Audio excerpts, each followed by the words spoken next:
നമുക്കൊരു ഈസി 4 മണി പലഹാരം ഉണ്ടാക്കിയാലോ. അതിന് കുറച്ച് മൈദയും മഞ്ഞൾപ്പൊടി ഉപ്പും ഇട്ട് നന്നായിട്ട് ഇളക്കി യോജിപ്പിച്ചെടുത്തിട്ടുണ്ട്. എല്ലാവരും ഈ ഇലയുടെയൊക്കെ ഉണ്ടാക്കുന്ന സാധാരണ മറ്റേ ഇതിനകത്തല്ലേ, അരിപ്പൊടി കൊണ്ടൊക്കെയല്ലേ ഉണ്ടാക്കണത്. നമുക്ക് മൈദ കൊണ്ടൊന്ന് ഉണ്ടാക്കി നോക്കാം.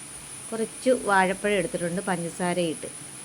പിന്നെ ദേ കണ്ടോ, പ്ലാവിൻ്റെ ഇലയാണ്, അതിങ്ങനെ ഈർക്കിൽ വെച്ച് എടുത്തേക്കണം കേട്ടോ. ഇനി അതിലോട്ട് നമ്മൾ ഈ മൈദ ഒഴിച്ചു കൊടുക്കുക കുറച്ച്. പിന്നെ നമ്മൾ ഈ പഞ്ചസാരയും പഴവും അത് നമ്മൾ ഇതിലോട്ട് അങ്ങ് ഇട്ട് കൊടുത്തിട്ട് വീണ്ടും നമ്മൾ ശകലം മൈദയും കൂടെ, മൈദ കലക്കി വെച്ചേക്കണതും കൂടെ നമ്മൾ ഇതിൻ്റെ മുകളിലോട്ട്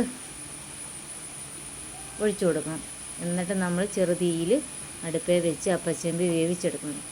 അടയ്ക്കാനൊന്നും നിൽക്കണ്ട, അതങ്ങനെ തന്നെ അങ്ങ് വെച്ച് കൊടുക്കും. ഒരെണ്ണം വെച്ച് അതിന് കഴിയുമ്പോൾ അടുത്ത് അതിനോട് യോജിപ്പിച്ച് മുട്ടിച്ച് അങ്ങ് വെച്ച് കൊടുത്താൽ മതി.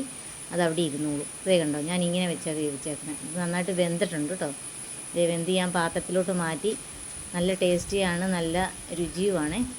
എപ്പോഴും നമ്മൾ മൈദയൊക്കെ മുക്കി പൊരിക്കുകയൊക്കെ അല്ലേ ചെയ്യണത്. ഇടയ്ക്ക് ഇങ്ങനെയൊക്കെ ഒന്ന് ഉണ്ടാക്കി കൊടുക്കണം. ഇതേ കണ്ടോ, നല്ല വെന്തിട്ടുമുണ്ട്, നല്ല ടേസ്റ്റുമാണ്. ആ പഴത്തിൻ്റെ മധുരമൊക്കെ വരുന്നുണ്ട്. ഇഷ്ടപ്പെട്ടാൽ ഒന്ന് സബ്സ്ക്രൈബ് ചെയ്യണേ.